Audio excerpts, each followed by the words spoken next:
So hello everyone, कैसे हैं आप लोग दोस्तों। मैं हूं आपका दोस्त, आपका teacher CA doctor Amit Khandal. और दोस्तों, आज के इस वीडियो में मैं आपको रिवीजन करवाने वाला हूं आईटीसी वाले चैप्टर का। आईटीसी बहुत इंपॉर्टेंट चैप्टर है जीएसटी में, इनपुट टैक्स क्रेडिट। और दोस्तों, मैं आप लोगों को बता देना चाहता हूं, यहां से एग्जाम में बहुत सारे क्वेश्चंस आते हैं। तो मैं आज आप लोगों को आईटीसी वाले चैप्टर का फुल रिवीजन करवाऊंगा। और सबसे पहले दोस्तों, हम यहां पर कुछ इंपॉर्टेंट डेफिनेशंस के बारे में बात करेंगे। अब आप में से बहुत सारे लोग बोलेंगे, सर हमें इसका नोट्स कहां से मिलेगा।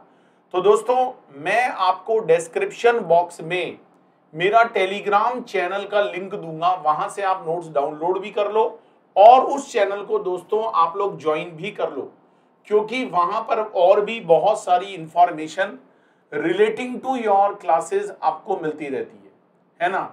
और दोस्तों, अगर आप मेरा कंप्लीट रेगुलर क्लास लेना चाहते हो इनडायरेक्ट टैक्स का या इनकम टैक्स का, तो मैंने डिस्क्रिप्शन बॉक्स में, वेदर आपका सीए का कोर्स है या सीएस का कोर्स है या सीएमए का कोर्स है, एक्सक्लूसिव क्लासेस का लिंक मैंने आपको डिस्क्रिप्शन बॉक्स में दिया है। वहां पर जाइए दोस्तों और क्लासेस का डेमो भी देखिए, और वहां से आप उसको बहुत कम प्राइस पर, दोस्तों बहुत रीजनेबल प्राइस आप लोगों के कर दिया है, उस पर जाकर आप लोग उसको सब्सक्राइब कर लो। राइट, चलिए जी। तो आज मैं आप लोगों को कुछ इंपॉर्टेंट डेफिनेशंस के बारे में बताऊंगा, और उसमें पहला डेफिनेशन जो हमारा निकल कर आता है, that is called aggregate turnover. दोस्तों, एग्रीगेट टर्नओवर का मतलब क्या होता है, तो मैं आप लोगों को बता देना चाहता हूं what is the meaning of aggregate turnover. Aggregate turnover का मतलब है the aggregate value of all taxable supplies. दोस्तों, जितना भी टैक्सेबल सप्लाई होता है वो भी आएगा, एग्जेम्प्ट सप्लाई भी आएगा, एक्सपोर्ट ऑफ गुड्स भी आएगा, एक्सपोर्ट ऑफ सर्विस भी आएगा, इंटर स्टेट भी आएगा और इंट्रा स्टेट भी आएगा। तो जो भी सप्लाई किए हो भाई, और पूरे इंडिया में आपका एक रजिस्ट्रेशन है या एक से ज्यादा रजिस्ट्रेशन है, आपको सारा टर्नओवर दोस्तों यहां पर ऐड करना है।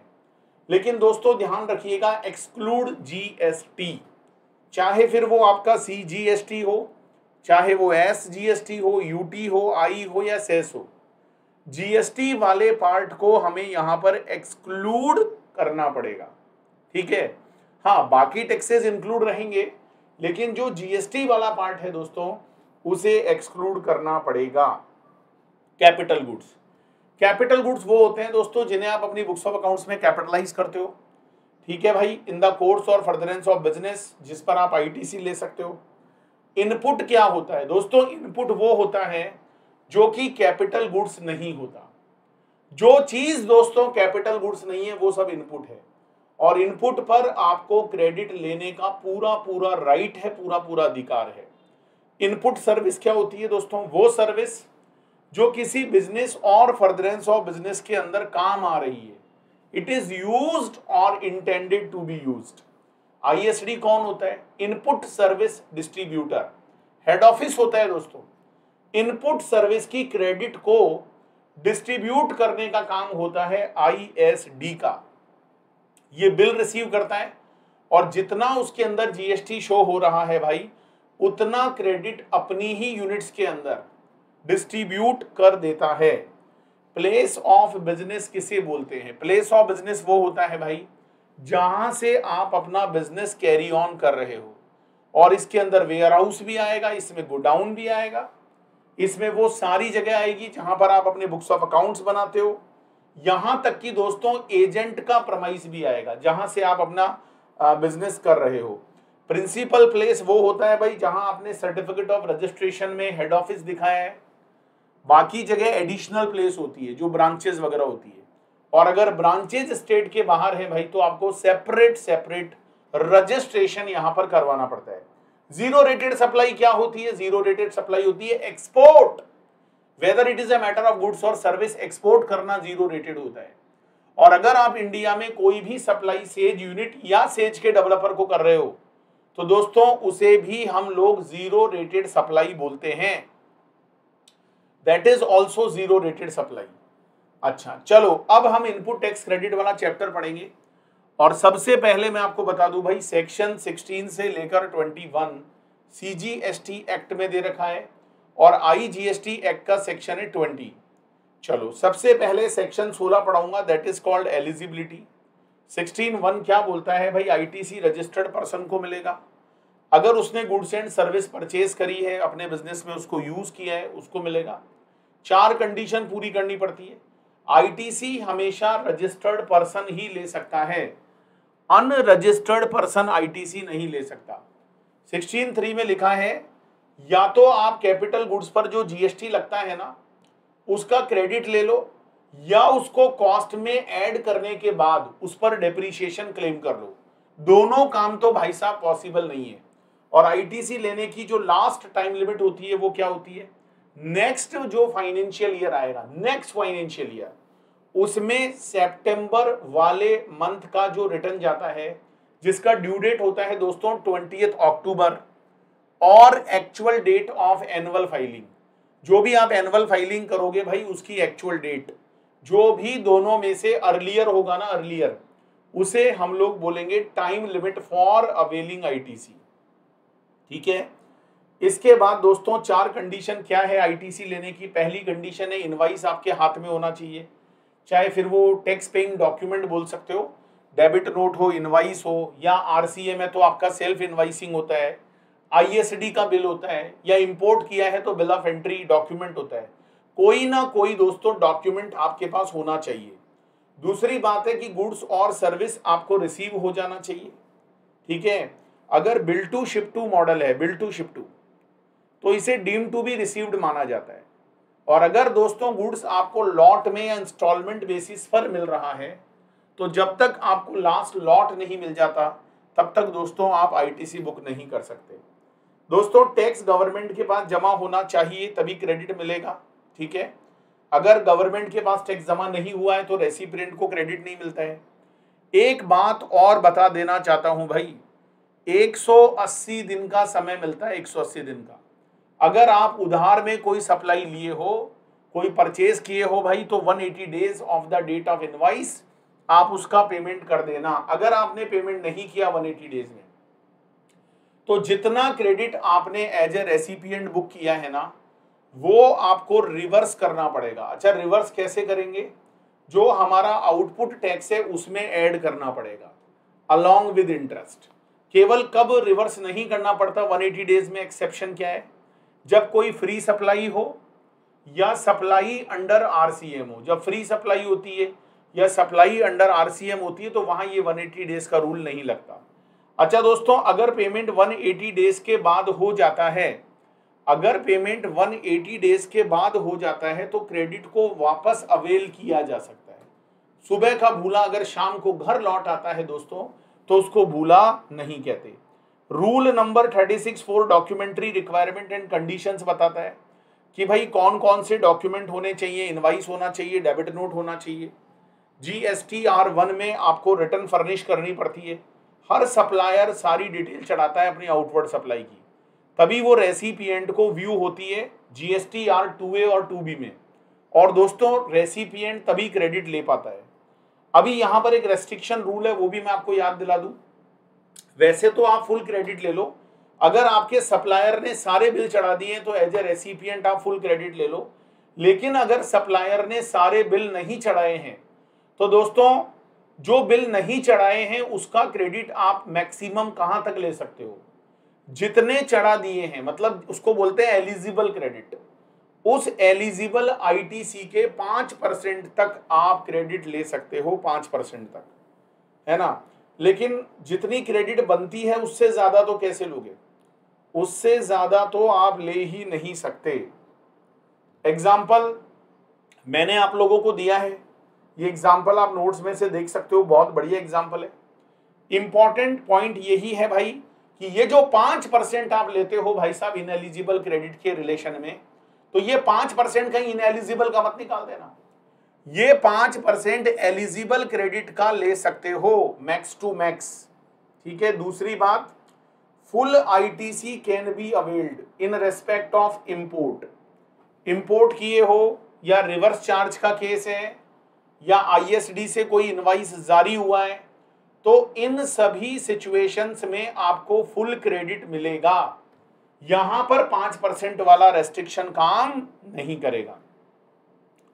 What are the examples for time limit? Time limit में ऑलरेडी बता चुका हूं कि अगला जो फाइनेंशियल ईयर होता है ना नेक्स्ट, उसका सितंबर मंथ का रिटर्न, और सितंबर मंथ के रिटर्न का ड्यू डेट होता है 20 अक्टूबर, और एनुअल रिटर्न जिस दिन आप फाइल कर देते हो, एनुअल रिटर्न जिस दिन आप फाइल कर देते हो, विच एवर इज अर्लियर, जो भी दोनों में से पहले हो।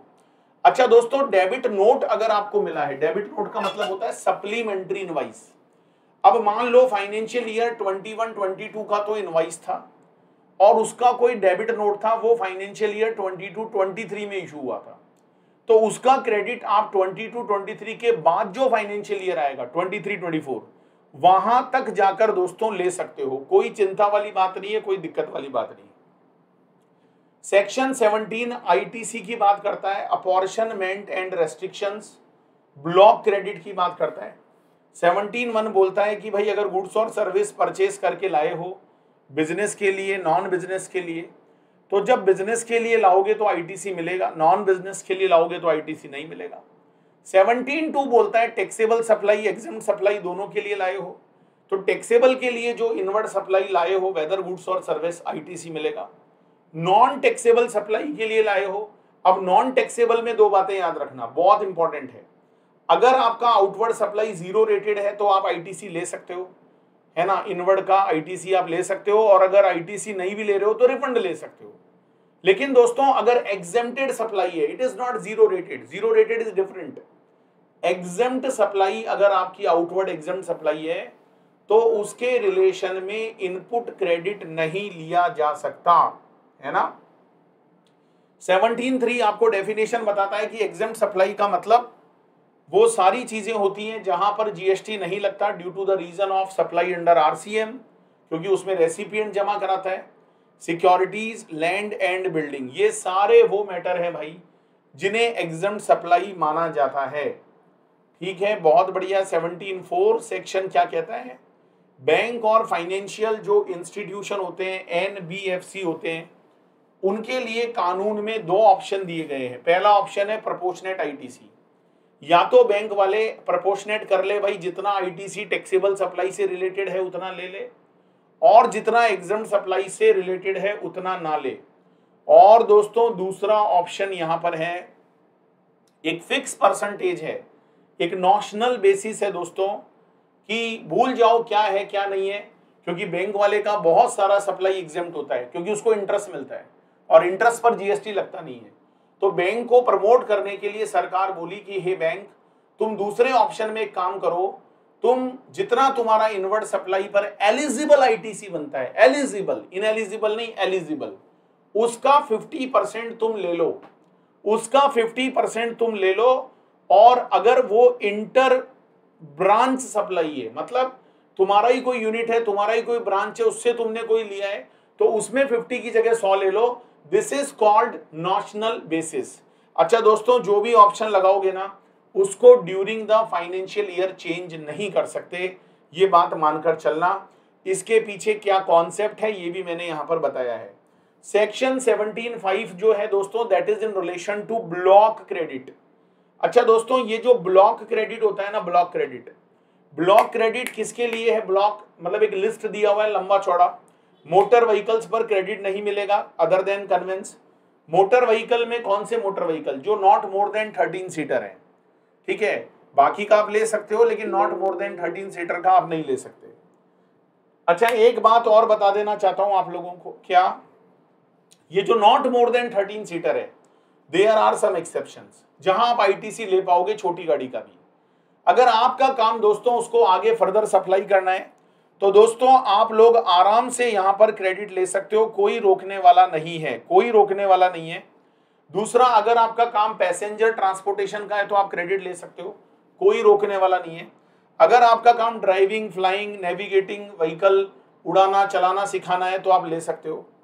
ऐसे ही दोस्तों वेसल और एयरक्राफ्ट भी अगर आपके बिजनेस में काम आते हैं तो भी you are not eligible to take the credit, लेकिन कुछ परिस्थितियों में मिलेगा, कुछ परिस्थितियों में मिलेगा भाई। अब आप ये जानना चाहोगे कि भाई वो कौन सी परिस्थितियां हैं जब आपको क्रेडिट मिलेगा? तो मैं आपको यकीन दिला दूं वो कौन सी परिस्थितियां हैं जब आपको क्रेडिट मिल जाता है। जब आपका काम फर्दर वेसल और एयरक्राफ्ट को ही आगे सप्लाई करना हो, जब आपका काम पैसेंजर ट्रांसपोर्टेशन हो, जब आपका काम वेसल को नेविगेट करना हो या ट्रांसपोर्टेशन ऑफ गुड्स आपका काम हो, तो you are eligible to take the credit, right. आप ले सकते हो। मतलब जो जिसका काम होता है ना दोस्तों, उसको क्रेडिट लेने से नहीं रोका जा सकता। ऐसे ही सपोज करो हमारा जनरल इंश्योरेंस, रिपेयर, मेंटेनेंस, अब हम मोटर व्हीकल का अगर क्रेडिट नहीं ले पाएंगे तो आप खुद सोचो उसके रिपेयर मेंटेनेंस का क्रेडिट कैसे मिलेगा, उसके इंश्योरेंस का क्रेडिट कैसे मिलेगा। लेकिन मेरी एक बात का हमेशा ध्यान रखना दोस्तों, जो लोग मोटर व्हीकल, वेसल और एयरक्राफ्ट का क्रेडिट लेते हैं क्लॉज ए और डबल ए में, वो अगर उन सभी गाड़ियों का जनरल इंश्योरेंस कराएंगे, सर्विस कराएंगे, रिपेयर कराएंगे, मेंटेनेंस कराएंगे, उसका क्रेडिट ले पाएंगे। अरे जो गाड़ी का क्रेडिट नहीं ले पाए वो उस गाड़ी की सर्विस का क्रेडिट कैसे लेंगे, वो उस गाड़ी के इंश्योरेंस का क्रेडिट कैसे लेंगे। लेकिन जो गाड़ी का लेंगे वो सर्विस का भी लेंगे। इसके अलावा दोस्तों अगर आप एक मैन्युफैक्चरर हो मोटर व्हीकल के, तो आप ये सारे क्रेडिट ले सकते हो। मैंने एक बहुत सारे एनालिसिस एग्जाम्पल्स आप लोगों को यहां पर दिए हैं दोस्तों। इसके बाद लॉ में लिखा है कि जो फूड होता है, बेवरेजेस होते हैं, खाने पीने के सामान है, आउटडोर कैटरिंग है, ब्यूटी ट्रीटमेंट है, हेल्थ की सर्विस है, कॉस्मेटिक सर्जरी है, प्लास्टिक सर्जरी है, रेंटिंग ऑफ मोटर व्हीकल है, वेसल है, एयरक्राफ्ट है, इनके रिलेशन में दोस्तों आपको क्रेडिट नहीं मिलता है। हाँ, लेकिन ये सारे काम अगर आप आगे करते हो, मतलब आपका भी काम इन्हीं सप्लाईज को आगे देना है, तो you are eligible to take the credit. या दोस्तों it is under statutory obligation, सरकार से स्टैच्यूटरी ऑब्लिगेशन है कि आपको ये सर्विस अपने एम्प्लॉइज को देनी है, then you are eligible to take the credit. Club का मेंबरशिप है, फिटनेस है, आप अपने एम्प्लॉइज के लिए लो, it is in relation to business but credit नहीं मिलेगा। लेकिन अंडर स्टैच्यूटरी ऑब्लिगेशन वर्ड अगर कहीं आ जाता है तो आप ले सकते हो। आप अपने एम्प्लॉइज के लिए leave, travel, home concession, vacation, ये सारी सर्विस लो। आप ले भी अपने बिजनेस के लिए रहे हो, मैं मना नहीं कर रहा। You are satisfying all the conditions, but you are not eligible to take the credit. Why? Because it is blocked. My dear friend, it is totally blocked. You cannot avail the credit. लेकिन obligation जहां पर है वहां आप ले सकते हो। Work contract service का भी क्रेडिट नहीं मिलता है in relation to immovable property.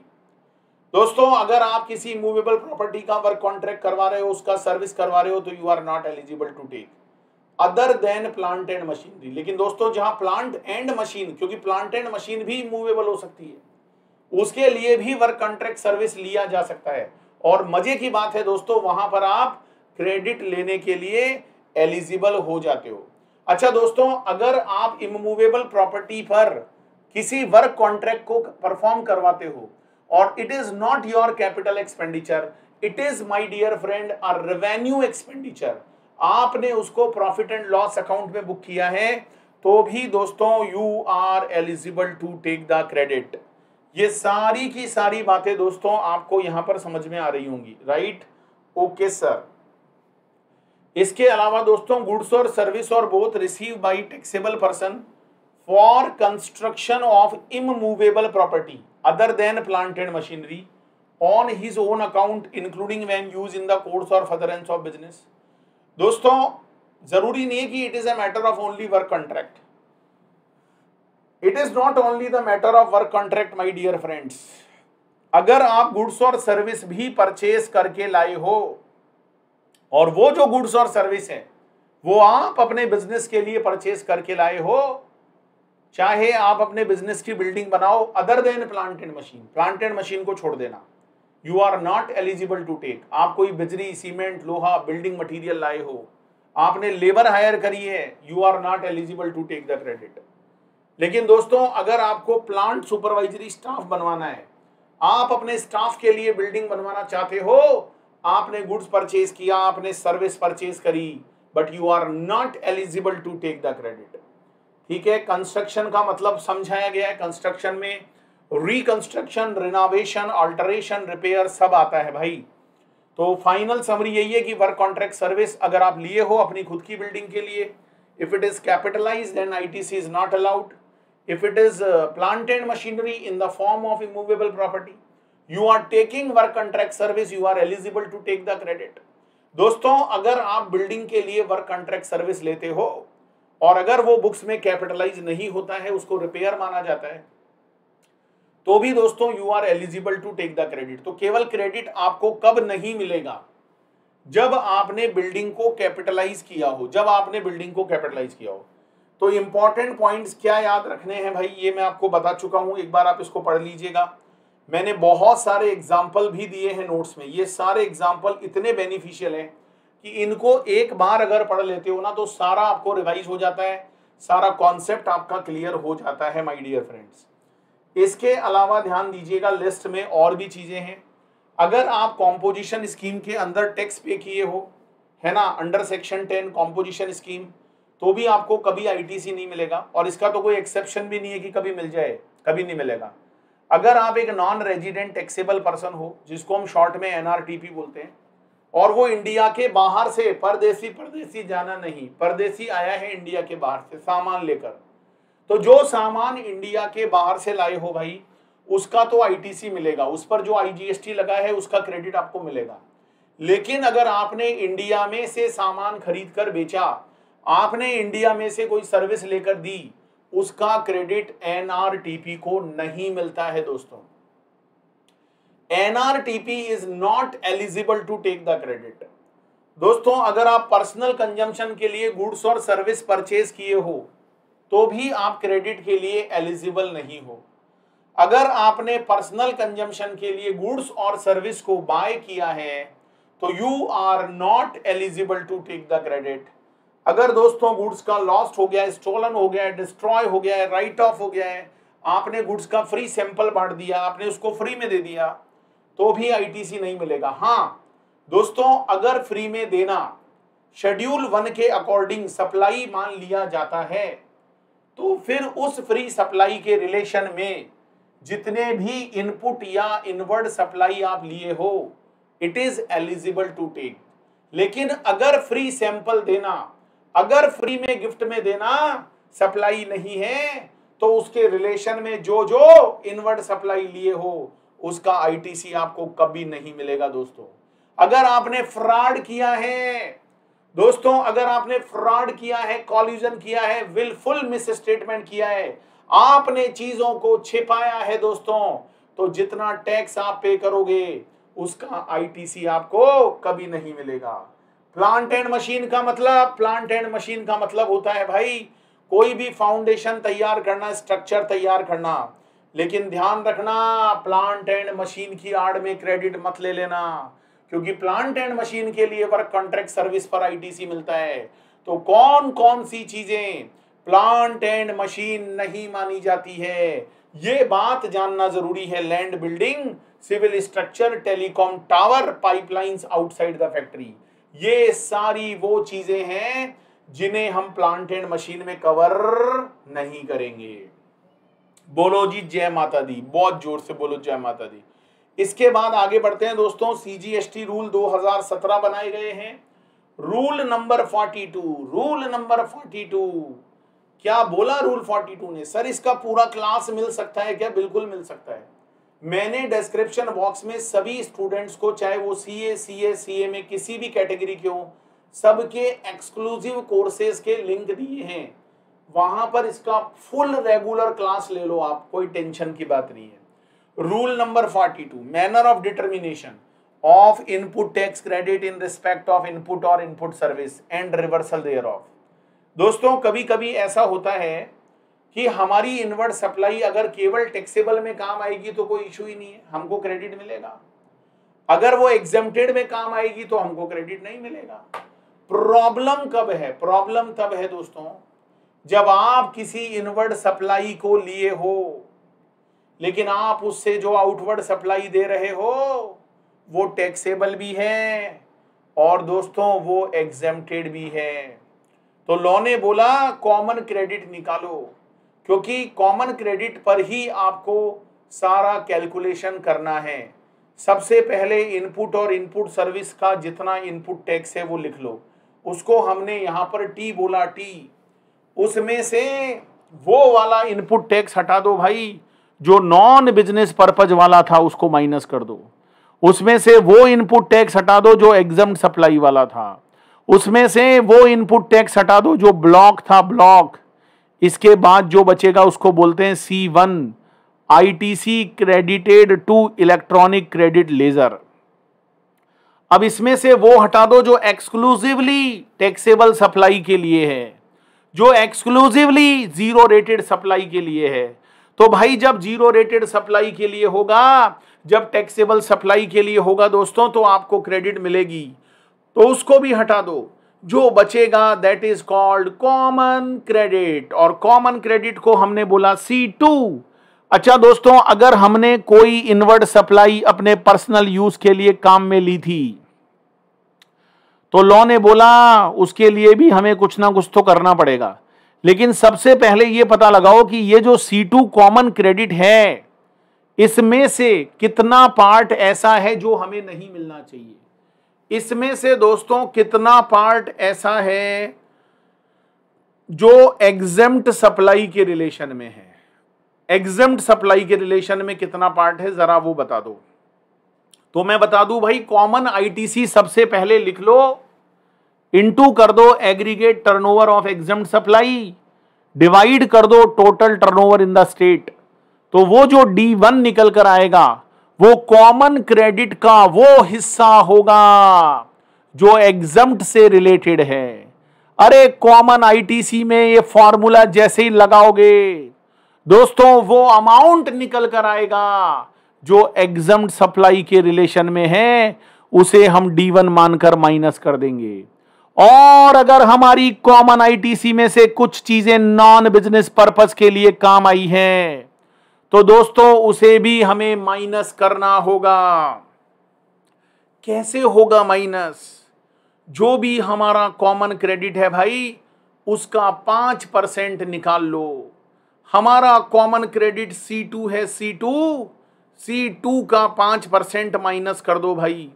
जब आप C2 का 5% माइनस कर दोगे तो वो कहलाएगा D2, और वो D2 जैसे ही हट जाएगा दोस्तों, एलिजिबल कॉमन क्रेडिट आपका यहां पर निकल कर आएगा।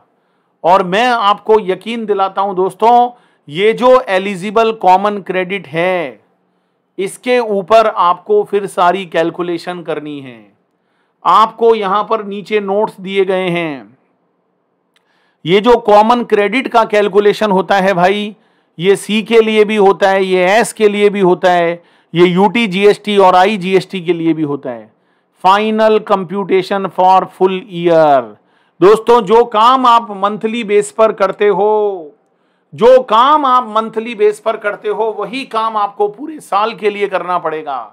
और अगर आपने मंथली बेस पर जितना क्रेडिट गलत लिया था, जिसको आपने रिवर्स किया है, अगर एक्चुअल में पूरे साल का डेटा अगर हम लेते हैं और वो अमाउंट अगर आपका ज्यादा निकल कर आता है जो आपको रिवर्स करना चाहिए था, तो वो डिफरेंस आपको पे करना पड़ेगा, और वो अलोंग विद इंटरेस्ट पे करना पड़ेगा। अगर आप फाइनेंशियल ईयर के एंड तक जमा करा दोगे तो कोई इंटरेस्ट नहीं है।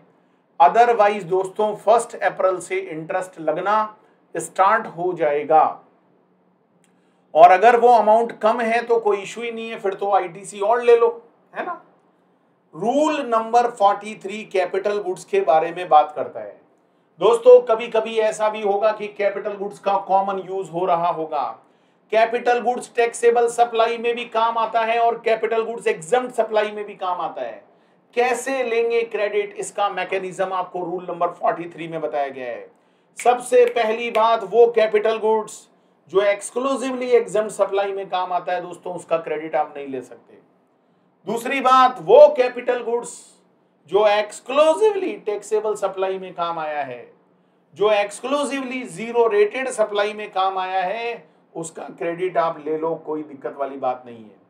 लेकिन दोस्तों जो कैपिटल गुड्स दोनों में काम आते हैं, उन्हें हम बोलते हैं कॉमन। और वहां पर क्या करना पड़ेगा, वहां पर कैपिटल गुड्स का लाइफ आपको 5 साल मानकर चलना है। और 5 साल बराबर होते हैं 60 मंथ्स के, 60 महीने के बराबर होते हैं, 60 महीने के बराबर होते हैं। और करना क्या है भाई, 5 साल बराबर होते हैं 60 महीने के। तो 60 का डिवाइड कर दो दोस्तों, कोई दिक्कत वाली बात नहीं है, कॉमन क्रेडिट निकल कर आ जाएगा। आपको सारे कैपिटल गुड्स का लाइफ 60 मंथ्स मानकर चलना है।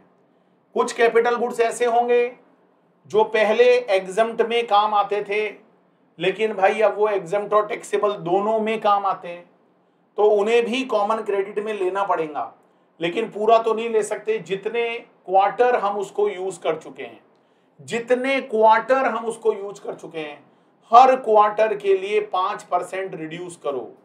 अगर पार्ट ऑफ द क्वार्टर है तो भी 5% आपको रिड्यूस करना पड़ेगा, और बैलेंस अमाउंट को हम क्रेडिट लेजर में भी ले जाएंगे और कॉमन क्रेडिट की कैलकुलेशन में भी, है ना दोस्तों। कोई ऐसा भी हो सकता है जो पहले टैक्सेबल में काम आता था, लेकिन अब उसका कॉमन यूज होने लगा है, तो उसे भी हम यहीं कैलकुलेशन में शामिल करेंगे। कॉमन क्रेडिट चाहे कैपिटल गुड्स पहले से कॉमन हो तो भी करो, बाद में कॉमन है तो भी करो, और 60 से डिवाइड करो। अच्छा, क्रेडिट एक बार पूरी ले लो दोस्तों कैपिटल गुड्स की जो कॉमन है, और हर महीने जो आपका मंथली फिगर है कॉमन क्रेडिट का, उसको एग्जम्प्ट सप्लाई के टर्नओवर में डिवाइड करो। ऊपर लिखना पड़ेगा aggregate value of exempt supply, नीचे लिखना पड़ेगा total turnover during tax period. तो ऐसे दोस्तों आपको यहां पर चलना पड़ेगा, aggregate value of exempt supply, और नीचे एफ लगाना पड़ेगा total turnover during tax period. तो दोस्तों अगर आप ऐसा करोगे तो मैं आपको बता दूं भाई, कॉमन क्रेडिट का वो पोर्शन यहां पर निकल कर आ जाएगा जिसकी क्रेडिट आपको नहीं मिलनी चाहिए, जिसका क्रेडिट आपको नहीं मिलना चाहिए। स्टेप नंबर 4 बोलता है रेस्ट्रिक्ट कर दो इनएलिजिबल क्रेडिट को। जो भी आपका इनएलिजिबल क्रेडिट है भाई उसको रेस्ट्रिक्ट कर दो, उसको विद इंटरेस्ट आप पे कर दो। रूल नंबर 42 एंड 43 में there are some common points. पहला पॉइंट क्या बोलता है, रजिस्टर्ड पर्सन का अगर टर्नओवर नहीं है उस पीरियड में जहां पर वो रेशो निकाल कर देखेगा, तो वो लास्ट टैक्स पीरियड को डेटा काम में ले सकता है। और यहां पर जब आप एग्रीगेट वैल्यू निकालते हो एग्जम्प्ट सप्लाई की, टोटल टर्नओवर की, तो उसमें excise duty, central sales tax, VAT ये शामिल नहीं होते हैं। दोस्तों एग्जम्प्ट सप्लाई का मतलब वो सारी सप्लाई है जो अंडर आरसीएम है, जो ट्रांजैक्शन इन सिक्योरिटी है, जो sale of land and building है, जहां पर एंटायर कंसीडरेशन आपको बाद में मिला है, वो सारी चीजें एग्जम्प्ट सप्लाई मानी जाती हैं। दोस्तों ये कैलकुलेशन जो आप करते हो, ये CS, UTI सबका अलग अलग करना पड़ता है। सर वैल्यू क्या लेंगे? लैंड और बिल्डिंग के मैटर में दोस्तों वैल्यू का मतलब होता है stamp duty price. Stamp duty price securities के मैटर में होता है, जितने की सिक्योरिटी सेल हुई है उसके 1% को दोस्तों हम लोग एग्जम्प्ट सप्लाई बोलते हैं। There are some explanation. Rule 42 में एग्रीगेट टर्नओवर जब आप निकालते हो दोस्तों, तो अगर आपने लोन और एडवांस दिया है तो उसका जो इंटरेस्ट वाला पार्ट है वो आप इंक्लूड मत करना। हाँ, अगर बैंक है तो करना इंक्लूड, अगर NBFC है तो करना इंक्लूड।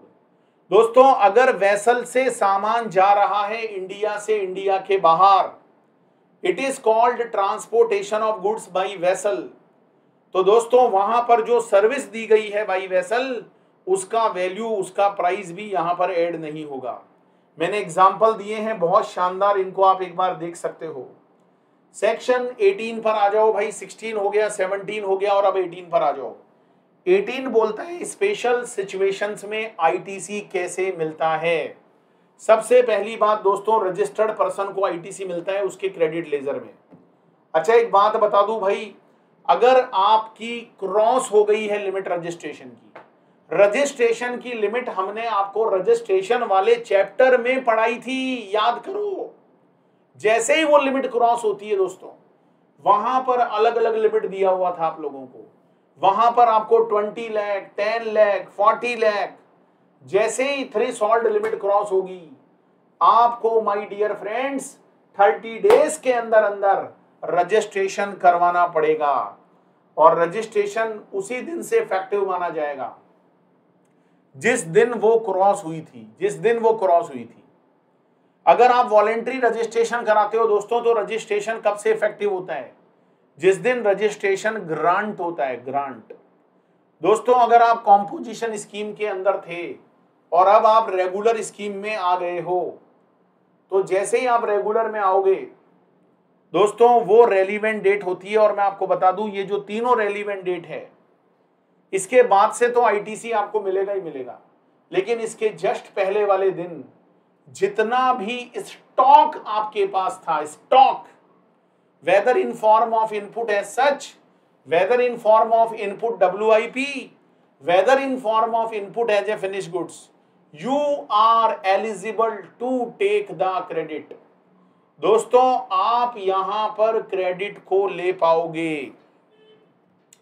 कैपिटल गुड्स पर भी क्रेडिट मिलता है my dear friends, capital goods पर भी क्रेडिट मिलता है, लेकिन कैपिटल गुड्स का क्रेडिट कॉम्पोजिशन से रेगुलर में आने पर मिलता है। अगर आप पहले कॉम्पोजिशन में थे, बाद में आप रेगुलर स्कीम में आ गए हो, या पहले आप एग्जम्प्ट सप्लाई देते थे, अब आपकी सप्लाई टैक्सेबल हो गई है, तो भाई जो पहले आपने कैपिटल गुड्स खरीदा था उसका भी आईटीसी लेने के लिए यू आर एलिजिबल। अच्छा दोस्तों, पुरानी चीजों का आईटीसी ले तो सकते हो, लेकिन अगर अमाउंट सारा मिलाकर 2 लाख से ज्यादा हो जाता है तो जीएसटी के पोर्टल पर सीए या कॉस्ट अकाउंटेंट का सर्टिफिकेट अटैच करना पड़ता है। और कैपिटल गुड्स का क्रेडिट आप पूरा नहीं ले सकते जितने समय तक कैपिटल गुड्स काम आया है, एवरी क्वार्टर और पार्ट ऑफ द क्वार्टर। दोस्तों आपको 5% पर क्वार्टर रिड्यूस करना पड़ेगा, रिड्यूस करना पड़ेगा, माइनस करना पड़ेगा from the date of invoice, from the date of invoice. ये एग्जाम्पल दिए हैं मैंने बहुत शानदार, आप लोगों को देखिएगा। सेक्शन 18.4 और 18.5 इसका जस्ट रिवर्स बोलता है कि पहले आप सेक्शन 9 में थे, you are under regular scheme, बाद में आप आ गए कंपोजिशन में, या पहले आप टैक्सेबल सप्लाई देते थे और अब आप देने लगे हो एग्जम्प्ट सप्लाई, तो भी दोस्तों आपको इस केस में क्रेडिट बल्कि रिवर्स करना पड़ता है। यहां पर मिलेगा नहीं, आपको रिवर्स करना पड़ेगा 5% पर क्वार्टर या part of the quarter reduce करके। दोस्तों 18.6 पर एग्जाम में बहुत सारे क्वेश्चन आ जाते हैं। कोई भी कैपिटल गुड्स अगर यूज करने के बाद उसकी सप्लाई कर दी गई है, उसको बेच दिया गया है, तो वहां पर क्या करते हैं ट्रीटमेंट? दोस्तों वहां पर 2 अमाउंट आपको निकालने पड़ते हैं।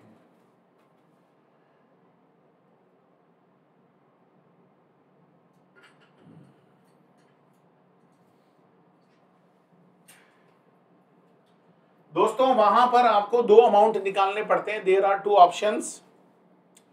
पहला तरीका होता है कि आप जितनी आईटीसी लिए थे उसमें से 5% पर क्वार्टर और part of the quarter reduce करो। और दूसरा तरीका है कि उसकी ट्रांजैक्शन वैल्यू निकालो सेकंड हैंड की, उस पे जीएसटी कैलकुलेट करो, और ए और बी में से जो भी ज्यादा होगा भाई वो आपको पे करना पड़ेगा, वो आपको पे करना पड़ेगा। अगर हम कैपिटल गुड्स को एज ए स्क्रैप, दोस्तों अगर हम कैपिटल गुड्स को एज ए स्क्रैप रिमूव कर रहे हैं, एज ए स्क्रैप, अगर हमने my dear friends capital goods को एज ए स्क्रैप रिमूव किया है, तो वहां आपको केवल ट्रांजैक्शन वैल्यू पर जो ड्यूटी बनेगी वो आपको पे करनी पड़ेगी। वहां ये 5% वाला जो नाटक है ये करने की जरूरत नहीं है। ये दोस्तों करने की जरूरत नहीं है। जब एज ए स्क्रैप रिमूवल होता है कैपिटल गुड्स का, तो सीधा सीधा ट्रांजैक्शन वैल्यू पर आपको जीएसटी निकालना पड़ता है। जब जब सेल होती है यूनिट, जब जब मर्जर होता है, डीमर्जर होता है, अमलगमेशन होता है, लीज और ट्रांसफर होता है, आईटीसी ट्रांसफरी को शिफ्ट होता है। दोस्तों क्लैरिफिकेशंस क्या है? What are the clarifications? अगर क्रेडिट अनयूटिलाइज रह जाएगा तो क्या डेथ हो जाए प्रोपराइटर की तो वो ट्रांसफर हो जाता है? बिल्कुल हो जाता है, बिल्कुल हो जाता है दोस्तों, बिल्कुल कर सकते हो आईटीसी को ट्रांसफर। इसका सारा सिस्टम विद एग्जांपल मैंने समझाया है। सर एक बात बताओ, जैसे हम राजस्थान में रजिस्टर्ड हैं, अच्छा, और सर वो क्या हुआ कि हम राजस्थान में रजिस्टर्ड थे, अब हमने राजस्थान में एक और नया रजिस्ट्रेशन ले लिया, तो सर मान लो हमारा क्रेडिट है ना अनयूटिलाइज पड़ा है राजस्थान में, तो सर वो क्रेडिट हम अपनी दूसरी यूनिट को ट्रांसफर कर लें क्या? द आंसर इज यस, कर लो। किसने मना किया है? कर लो भाई, बिल्कुल कर सकते हो, बिल्कुल कर सकते हो, कोई मना नहीं है भाई, कोई मना नहीं है। आप यहां पर बिल्कुल कर सकते हो, नो टेंशन, है ना? तो बिल्कुल कर सकते हो, कोई सोचने वाली बात है ही नहीं। आईटीसी का यूटिलाइजेशन कैसे करते हैं, that is also very important.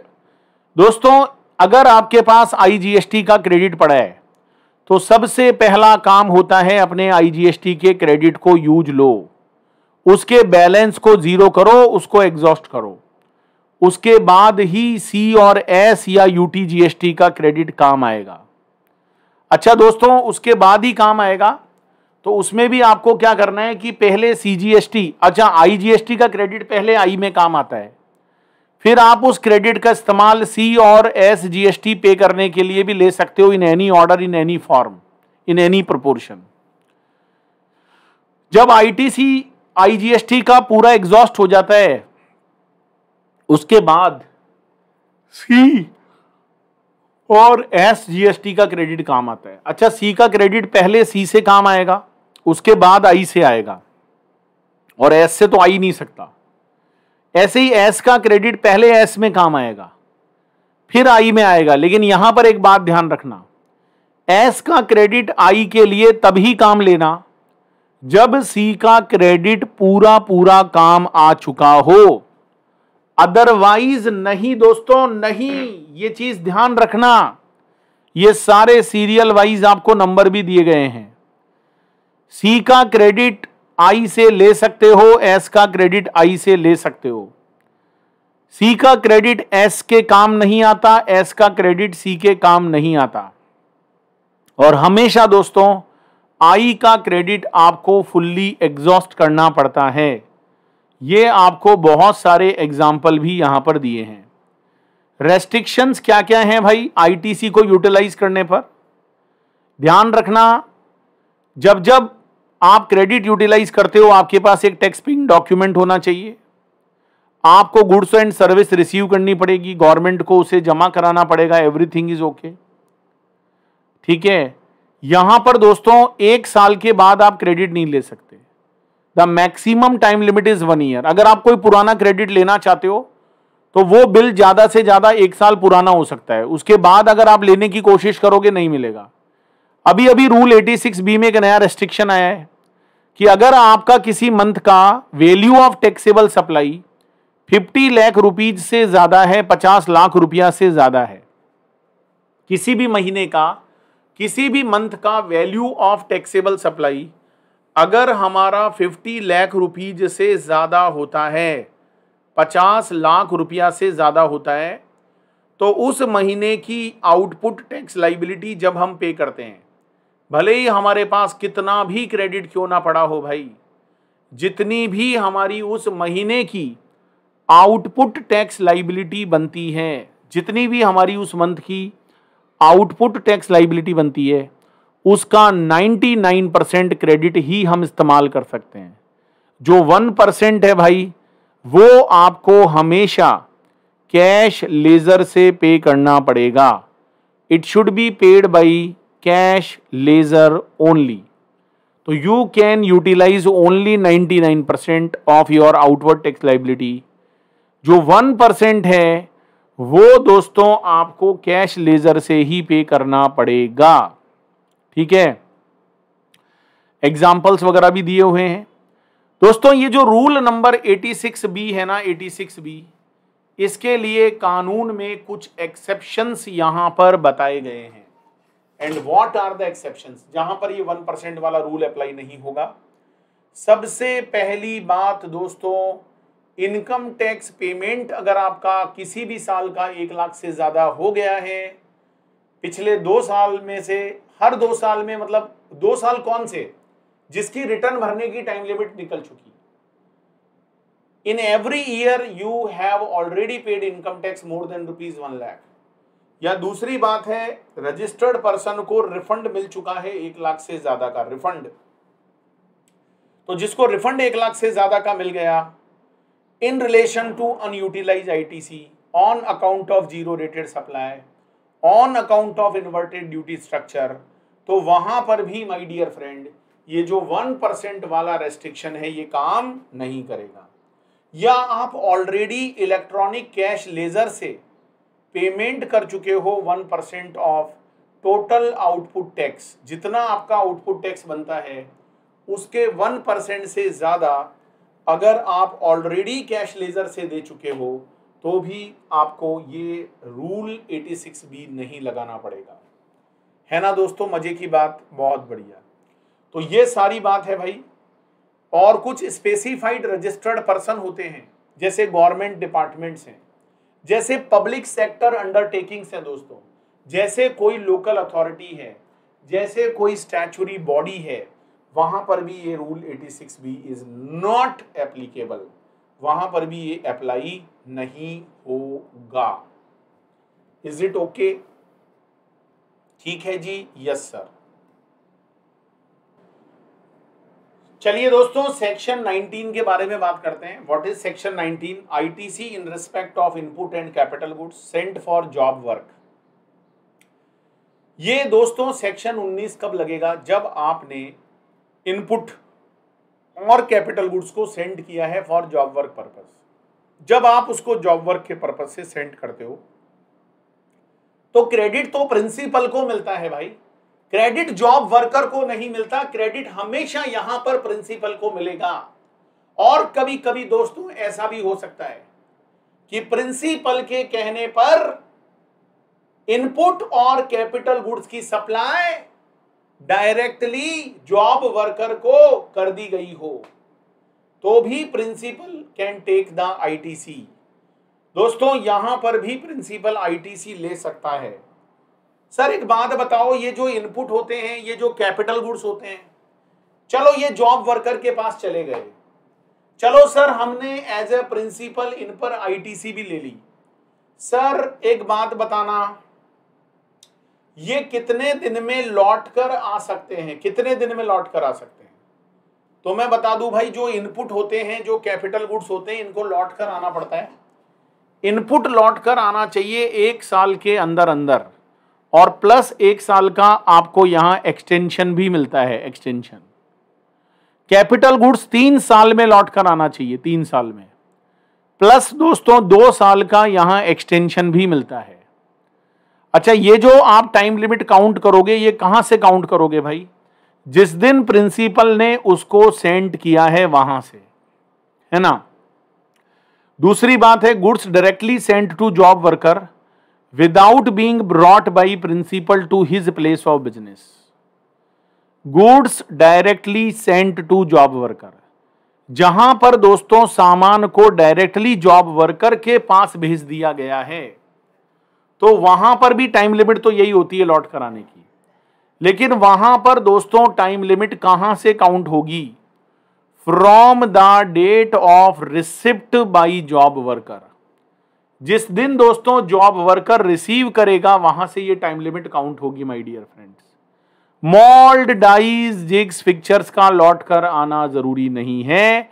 There is no time limit my dear friends. नहीं लौट कर आएगा तो क्या कर लेंगे? अरे नहीं लौट कर आएगा तो बहुत बुरी बनेगी। प्रिंसिपल के लिए डीम्ड सप्लाई मान ली जाएगी, deemed supply.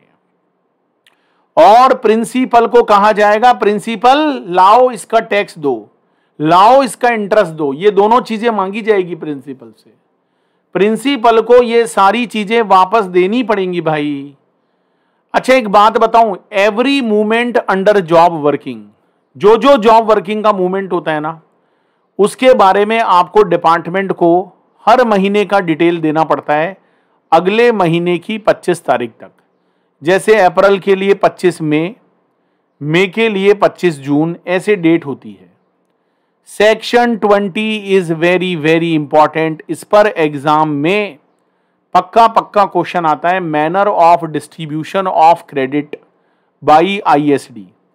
ISD credit distribute करता है किसकी? इनपुट सर्विस की, इनपुट की नहीं, इनपुट सर्विस की। कैसे करता है भाई, मैं बता दूं आप लोगों को। जिस यूनिट का क्रेडिट है उसी यूनिट को क्रेडिट बांटा जाएगा, लेकिन अगर वो क्रेडिट एक से ज्यादा यूनिट के लिए है, it is a common credit, तो भाई उसको डिस्ट्रीब्यूट करना पड़ेगा in the ratio of turnover.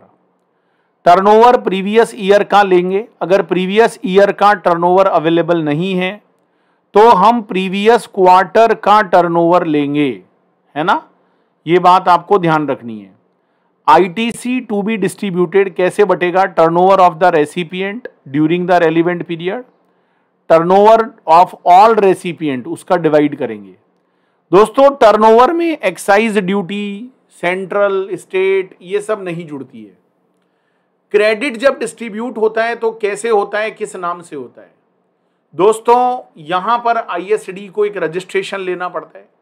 ISD जिस स्टेट में है, अगर उसी स्टेट में वो यूनिट है जिसको क्रेडिट डिस्ट्रीब्यूट किया जाएगा, जिस स्टेट के अंदर है आईएसडी, और वो जो रेसिपिएंट यूनिट है अगर वो भी सेम स्टेट के अंदर है, दोनों की दोनों दोस्तों अगर सेम स्टेट के अंदर है, तो आई का क्रेडिट आई के नाम से जाएगा, सी का क्रेडिट सी के नाम से जाएगा, एस और यूटी का क्रेडिट एस और यूटी के नाम से जाएगा। लेकिन अगर दोस्तों स्टेट अलग हो जाते हैं, सेपरेट हो जाते हैं, आईएसडी अलग स्टेट में है, रेसिपिएंट अलग स्टेट में है, तो भाई मैं आपको एक बात बता दूं, क्रेडिट चाहे आई वाला हो, चाहे सी वाला हो, चाहे एस वाला हो, उसका डिस्ट्रीब्यूशन आई के नाम से ही होगा।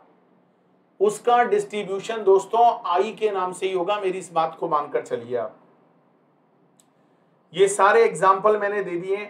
अच्छा दोस्तों, आईएसडी कभी भी आरसीएम बेसिस पर टैक्स पे नहीं करेगा, क्योंकि उसका काम सरकार को टैक्स जमा कराना नहीं है भाई, उसका काम केवल क्रेडिट डिस्ट्रीब्यूट करना है। तो वो कभी भी गवर्नमेंट को टैक्स नहीं देता है, चाहे आरसीएम हो चाहे नॉर्मल चार्ज हो, वो नहीं देता है। अगर आईएसडी को कभी देना पड़े तो आईएसडी को इस काम के लिए सेपरेट रजिस्ट्रेशन लेना पड़ता है। ITC reduce on the basis of credit note. दोस्तों अगर कभी क्रेडिट नोट जारी हो जाए आईएसडी को, तो आईएसडी उसका डिस्ट्रीब्यूशन जिस भी यूनिट को करेगा, या तो वो उस यूनिट को जो डिस्ट्रीब्यूट कर चुका है उसमें से कम कर लेगा, लेकिन अगर जितना डिस्ट्रीब्यूट हुआ है उससे ज्यादा का क्रेडिट नोट है, तो डिफरेंस अमाउंट अगर माइनस में आ रहा है तो it should be added in the output tax liability of respective recipient unit.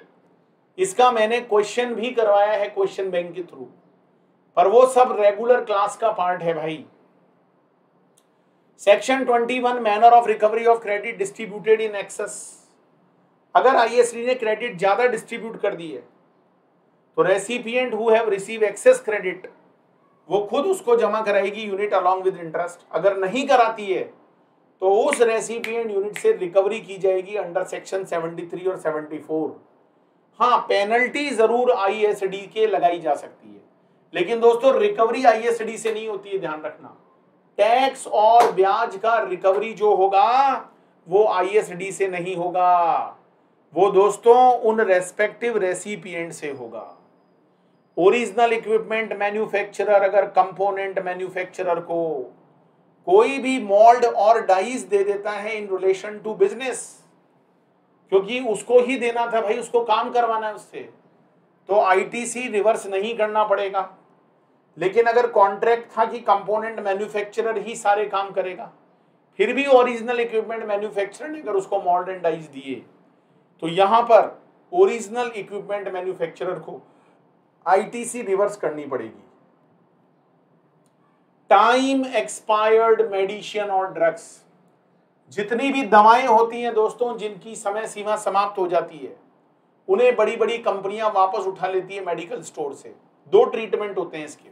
पहला ऑप्शन 1, जो दवाई का टाइम खराब हो गया, मेडिकल स्टोर जब उसको मैन्युफैक्चरर या होलसेलर को लौटाएगा तो वो उसको फ्रेश सप्लाई की तरह ट्रीट करेगा। उसकी वैल्यू उसे वही लेनी पड़ेगी जो खरीदते समय थी। इसके अलावा दोस्तों जीएसटी का बिल बनाना पड़ेगा, और वो जो मैन्युफैक्चरर है और वो जो होलसेलर है भाई, वो उसका आईटीसी बुक करेगा। लेकिन अगर उसने खरीदने के बाद डिस्ट्रॉय कर दिया तो जितना आईटीसी बुक किया है उतना उसको रिवर्स भी करना पड़ेगा दोस्तों। दूसरा ऑप्शन होता है, हाँ, अगर आप मेडिकल स्टोर हो, कंपोजिशन वाले हो, तो फिर आपको टैक्सेबल बिल नहीं बनाना। अच्छा, वहां आईटीसी भी नहीं मिलेगा मैन्युफैक्चरर को। अगर अनरजिस्टर्ड पर्सन है मेडिकल स्टोर वाला तो भी उसको टैक्सेबल बिल नहीं बनाना, वहां भी क्रेडिट जो है रिवर्स वगैरह नहीं करना पड़ेगा। ऑप्शन नंबर 2 क्या है, मैन्युफैक्चरर या होलसेलर उतने अमाउंट का क्रेडिट नोट बनाकर मेडिकल स्टोर को दे दे। अगर credit note with in time limit बनाकर दिया गया है तो उधर तो मैन्युफैक्चरर की आउटवर्ड टैक्स लायबिलिटी कम हो जाएगी, और इधर दोस्तों जो मेडिकल स्टोर है उसको क्रेडिट रिवर्स करना पड़ेगा, राइट, उसको क्रेडिट रिवर्स करना पड़ेगा। हाँ, अगर टाइम लिमिट एक्सपायर हो गई है, time limit you know very well, अगले साल का सितंबर का रिटर्न और annual return which ever is earlier, तो दोस्तों अगर यहां पर समय सीमा समाप्त हो गई है, माय डियर फ्रेंड्स, अगर यहां पर टाइम लिमिट एक्सपायर हो गई है, तो मैं आपको यकीन दिलाता हूं, मैं आपको बताना चाहता हूं दोस्तों, जब टाइम लिमिट एक्सपायर हो जाती है तो आउटवर्ड टैक्स लायबिलिटी कम नहीं हो सकती मैन्युफैक्चरर की, तो उधर मेडिकल स्टोर को भी क्रेडिट रिवर्स करने की जरूरत नहीं है। मैंने ये सारी बातें विद एग्जांपल बताई है। अच्छा दोस्तों, अगर मैन्युफैक्चरर या होलसेलर उन दवाइयों को खरीदने के बाद उनको डिस्ट्रॉय कर देता है, आग लगा देता है, तो जितना आईटीसी बुक किया था रिवर्स रिटर्न के समय उतना ही आईटीसी रिवर्स करना पड़ेगा। पहले वाले आईटीसी से मतलब नहीं है, इसको मैंने विद एग्जांपल भी आप लोगों को समझाया है। तो दोस्तों thank you so much for watching. Revision कैसा लगा मुझे कमेंट करके जरूर बताइएगा। वीडियो को लाइक कर देंगे, शेयर कर देंगे तो बाकी लोगों का भी हेल्प होगा भाई। और अगर रेगुलर कोर्स चाहिए जल्दी से 2022 एग्जाम्स के लिए, तो आप डिस्क्रिप्शन बॉक्स में जाइए, डेमो वीडियो देखिए, क्लास को सब्सक्राइब करें। फ्री हैंडराइटिंग नोट्स के भी मैंने लिंक दे रखे हैं, और पूरा रिवीजन सीरीज है भाई। चैनल के साथ बने रहो, स्टे ट्यून्ड, क्योंकि चैनल पे मैं बहुत सारी नई चीजें लेकर आऊंगा। अगर बेल आइकन हिट नहीं किया है कर दो टिन टिन, क्योंकि नोटिफिकेशन आप तक पहुंच जाएगा दोस्तों। चलिए जी, लास्ट में एक ही बात बोलूंगा, जोश दिल में जगाते चलो और जीत के गीत गाते चलो। Thank you so much.